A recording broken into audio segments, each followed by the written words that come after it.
This is BBC World News. I'm Samantha Simmons. Our top stories. The EU says tariff discussions with the US have been frank, but the talks break up with no exemption agreed. We'll have the latest from Brussels. Syrian government forces make gains in Ghouta, encircling its main city and splitting the territory held by rebels. The President of France is in India, where the two leaders have hailed a new era of bilateral security cooperation. And a jewel of Gothic architecture, but for how much longer? Parts of Notre Dame Cathedral in Paris are in danger of falling apart.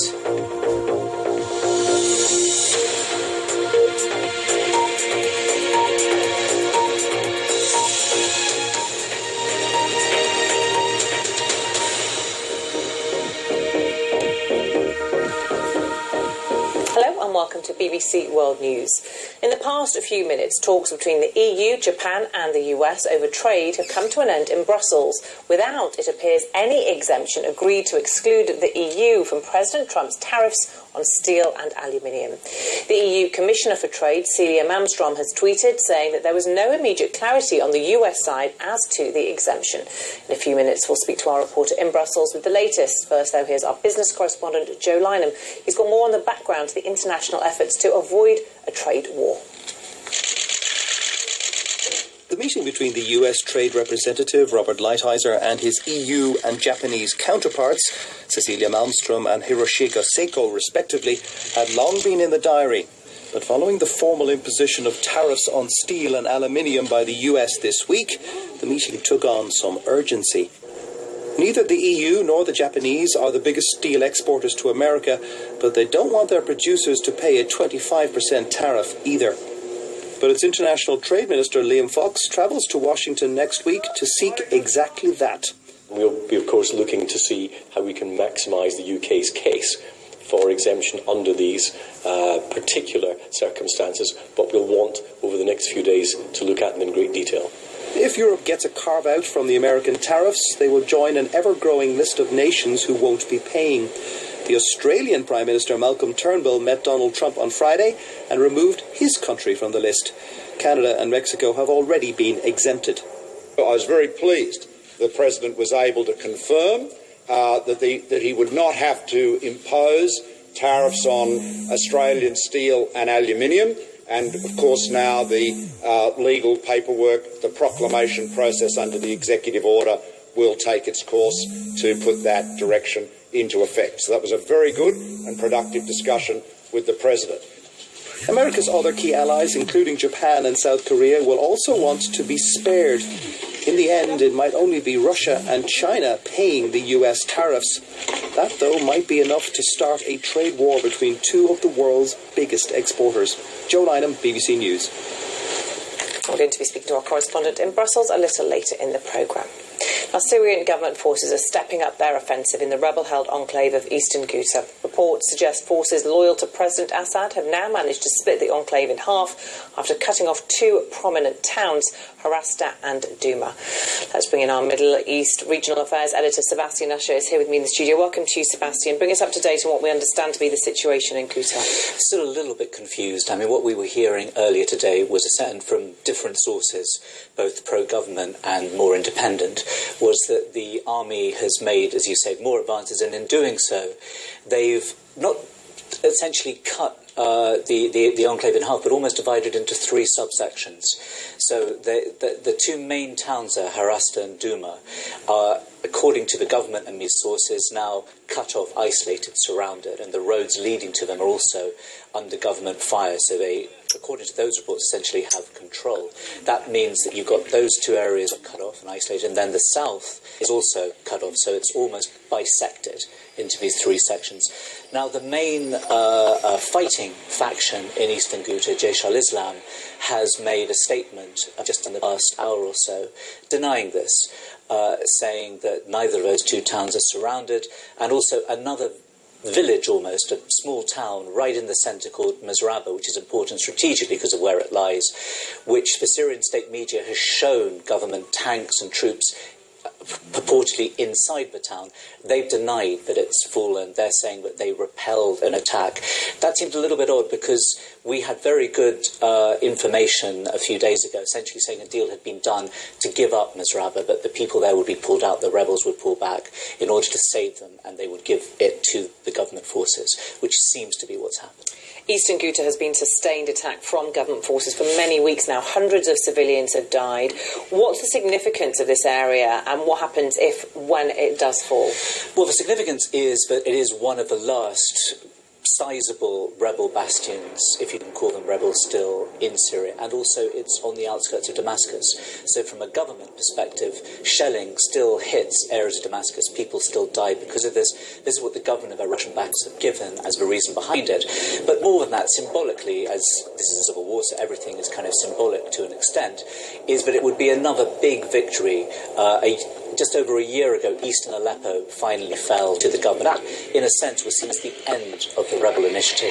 This is another sign of it. But the other question that needs to be asked is, if this ends, as we've seen in other areas where a lot of the rebel fighters and their families are able to be given safe passage out towards Idlib, this rebel-held province in the northwest, what happens there? That's a problem that's been left. It has come under attack from the government, from Russian airstrikes, but not in the same intensity as we've been seeing in Eastern Ghouta in the past 3 weeks. One would assume that that would be the next target if the government and the Russians felt that that was doable. But then where do they go from there? Because that's where they've been allowed to go until now. Turkey won't allow them across the border anymore. Other countries won't want them. It's a big issue what happens with Idlib. I think when Eastern Ghouta finally falls, which I think is almost inevitable, that's the next question that needs to be answered. Okay, Sebastian, thank you. Following the news of talks with North Korea, President Trump has tweeted about a phone call with China's President Xi. Chinese President Xi Jinping and I spoke at length about the meeting with Kim Jong-un of North Korea. President Xi told me he appreciates that the US is working to solve the problem diplomatically rather than going with the ominous alternative. China continues to be helpful. Well, that was the tweet from President Trump a short time ago. We'll, of course, bring you more on that as the story develops. The French President Emmanuel Macron has begun a 4-day trip to India and hailed a new era of cooperation between the two countries. Trade deals worth billions of dollars have been unveiled, and there's been a pledge to step up security cooperation in the Indian Ocean. This will include more intelligence sharing and access to each other's naval bases. Our correspondent in Delhi, Davina Gupta, sent this update. It's the first visit of French President Macron's to India, and so far the signals are quite warm from the Indian government. The Indian Prime Minister greeted the French President and his wife at the airport on Friday night, something that he didn't do with the Canadian Prime Minister when he came to India. And that goes a long way in showing the growing bonhomie between the two leaders who have very similar working styles. Both of them are projected to be pro-business and are keen to push their nation as modern economies, while India wants to project itself as a gateway for Asia, for the European companies. You're in the European Union. France is saying that let us be the gateway for the Indian companies as well. Le sens pour moi de ce déplacement. The point of this trip is to make India our first strategic partner in the region, and I hope that France will be your best strategic partner in Europe and more broadly in the West. There are key areas of cooperation that both of them have worked out. Nuclear energy and defense seems to be on the top of the list. India is the world's biggest arms buyer. That's where French companies would like to do business. The other area that both leaders want to work together is the climate change. It was in the Paris Climate Conference that both the leaders struck a chord, and on Sunday they'll be taking that relationship further with the Solar Summit, which will be organized in Delhi. Davina Gupta there. Now, Donald Trump will attend the Summit of the Americas in Peru and then visit Colombia in April, the White House has announced. It'll be his first trip to the region as president. It's a fractious time in the relationship between the US and South America. Trump is an unpopular figure in the region and recently threatened military action in Venezuela. The BBC's correspondent Katie Watson sat down with the Colombian president, Juan Manuel Santos. We have very good relations with President Trump. As I say, Secretary Tillerson came here and stressed that. Other institutions, the intelligence institutions, they all are extremely positive about the relationship with Colombia. The US has had a difficult relationship with Latin America, treating Latin America as its backyard. It retreated in that relationship. Do you feel there is a danger that that could come back? Well, what we regret is that the U.S. has not understood, not only this administration, all, the strategic importance of Latin America for the U.S. I've told every president, including President Trump, compared what strategic interest you have in a country like Afghanistan compared to what you have south of Rio Grande. There's no answer. And we regret that they don't understand how important Latin America is for them. And I think that if we work together and they gave Latin America more importance, the synergy that could be created would be very positive for both sides. Do you think the message that's coming from the US then is a dangerous one when you hear President Trump criticising Mexico, for example?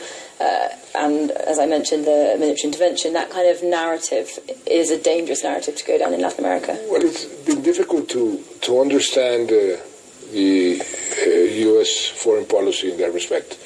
I've told President Trump very clearly that I think that the best wall that he can build is economic development in Central America, and we are willing to help economic development in all of South America, and we can help. I think that type of discussions we have to have and take them to a much more positive environment. Do you think the US could play an important role in Venezuela? Military intervention it's deeply unpopular here in this region, but what role could the US play? The US is playing a very important role in using their capabilities of sanctioning, of applying sanctions. And we need to put pressure on Venezuela because otherwise that regime, which is now a dictatorship, will be there forever. And that is very bad for everybody.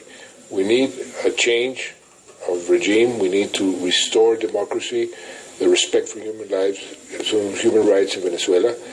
Colombia is the country who is suffering the most of this crisis in Venezuela. And so we hope that putting pressure will create the conditions for a change in Venezuela. Stay with us here on BBC World News. Still to come. It's known as a jewel of Gothic architecture, but for how much longer? We take a look around Notre Dame Cathedral in Paris, some of which is in danger of falling apart.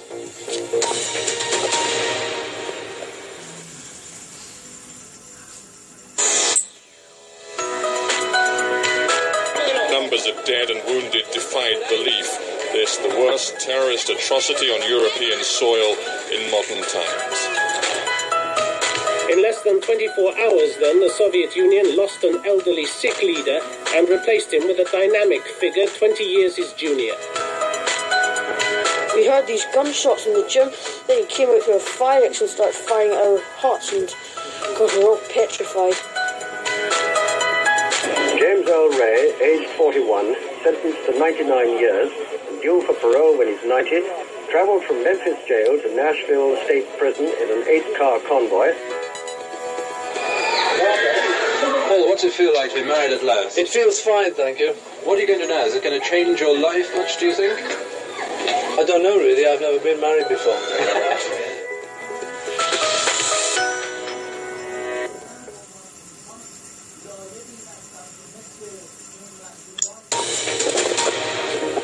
This is BBC World News, the latest headlines. Talks between the EU and the US on President Trump's tariffs on steel and aluminium have broken up with no exemption agreed.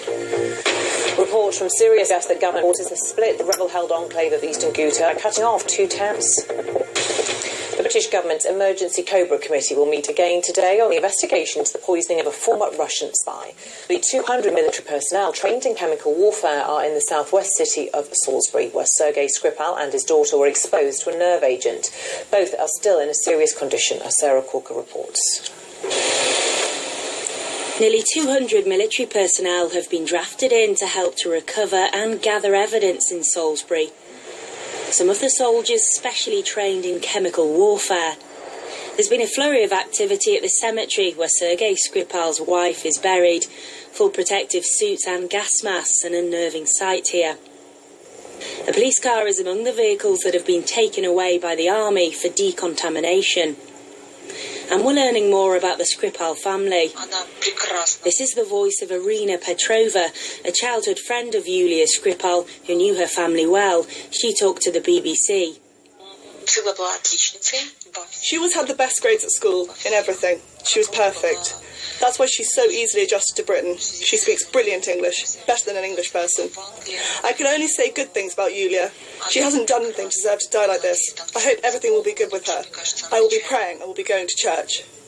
The former Russian spy and his daughter remain critically ill in intensive care. Detective Sergeant Nick Bailey, one of the first on the scene on Sunday, is in a serious but stable condition. This investigation is becoming part of daily life here in Salisbury. Sites around the city centre remain cordoned off as investigators try to piece together a timeline of events. The places that Sergei Skripal and his daughter Yulia visited before they were found in this park on Sunday unresponsive. After her visit to the city yesterday, the Home Secretary Amber Rudd will chair an emergency COBRA meeting later, the second in a week, to review the progress of the investigation. And major questions remain: where this chemical agent came from, who administered it, and why. Sarah Corco, BBC News in Salisbury. The Cathedral of Notre Dame in Paris attracts around 13 million visitors every year. That's more than any other Paris landmark. But for how much longer? Parts of the 850-year-old Gothic masterpiece are starting to crumble because of pollution eating away at the stone. Hugh Schofield reports from Paris. Because actually the pinnacle have fallen down, so there is one here. Outside on the roof above the back of the cathedral, this is the part of Notre Dame that has been fallen chunks of stoneware, gargoyles replaced by PVC pipes, a flying buttress held together by a pinnacle in a brace. Slowly, this jewel of Gothic architecture is becoming unstable. So I think if there is no repair, so the risk is that the stone begin to fall down, and the risk is also that the structure itself of the walls, of the nave of the cathedral, for instance, will be in danger. Parts of the cathedral could fall, and this is a big risk, yes. You get a real sense of the dilapidation of Notre Dame Cathedral when you come here. It's a little private garden just behind the cathedral, off limits to the public, and this section over here is what they call the cemetery. These pieces are all bits of Gothic masonry which are in such bad repair that they simply fell off. Some examples of stones that have been recently damaged. The problem is pollution, combined with the cold and rain, which together are eating into the limestone. Eventually it crumbles away. The only solution is to replace the masonry block by block, but that's a massive job and the French state can't afford it. That's why the cathedral has launched an international plea for private funds, aimed principally at the US. On this very roof, after all, once cavorted the hunchback of Disney fame. Oh yes, and the book. It's a unique jewel at the worldwide level, so I think not begging but asking for help is the best thing to do, because it's not a French monument, it's not a Paris monument, it's a worldwide monument. Time, the elements and the petrol engine have exacted a heavy toll on Notre Dame Cathedral. Today, the imaginative genius of its medieval craftsmen is being eroded into annihilation. Without urgent help, much more will be lost. Hugh Schofield, BBC News, Paris. Time to bring you up to date on all the sports now. Mark Edward is here. Hi, Mark. Hi, Samantha. Well, it was a Marcus Rashford masterclass at Old Trafford. The 20-year-old forward scored twice as Manchester United held on to beat Liverpool 2-1 and strengthened their grip on second place in the English Premier League. The wee means Jose Mourinho's side narrowed the gap on runaway leaders Manchester City to 13 points, at least until City play at Stoke on Monday. They're now 5 points clear of third-placed Liverpool. Klopp's side improved after half-time, but it took an own goal to reduce the gap when Eric Bailly turned Sadio Mane's cross past David De Gea while attempting to clear at the near post. I don't remember a dangerous situation to our goal, so was controlled by them having the ball, controlled by us not having the ball. So I think we deserve the victory, but of course a big match. I don't know because I don't have binoculars, but my feeling is that the referee was also very good. And I think a big game where nobody goes home disappointed with the emotion, the quality, the level, and the intensity. So confirmation of that early result in the English Premier League. Elsewhere, Newcastle, after just over an hour played against Southampton, they look to be going 5 points clear of the relegation zone. They're 3-0 up at St James's Park, while bottom side West Bromwich Albion are in trouble. They're 2-1 down at home against Leicester. Chelsea take on Crystal Palace later on Saturday. In Spain, Cristiano Ronaldo scored twice for Real Madrid as they beat Eibar 2-1. Real now 4 points behind Atletico Madrid in third in the Primera División. Later, it's top against bottom as Barcelona travel to face Malaga. To Rugby Union, and Ireland are on the cusp of being crowned champions of the Six Nations. Their bonus point win over Scotland in Dublin means the maths are simple. England will have to beat France in Paris. Naomi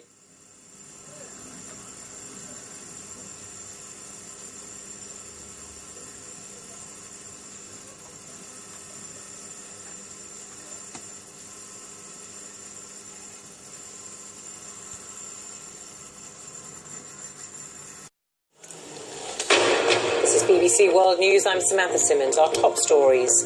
The EU says tariff discussions with the US have been frank, but the talks break up with no exemption agreed. We'll have the latest from Brussels. Syrian government forces make gains in Ghouta, encircling its main city and splitting the territory held by rebels.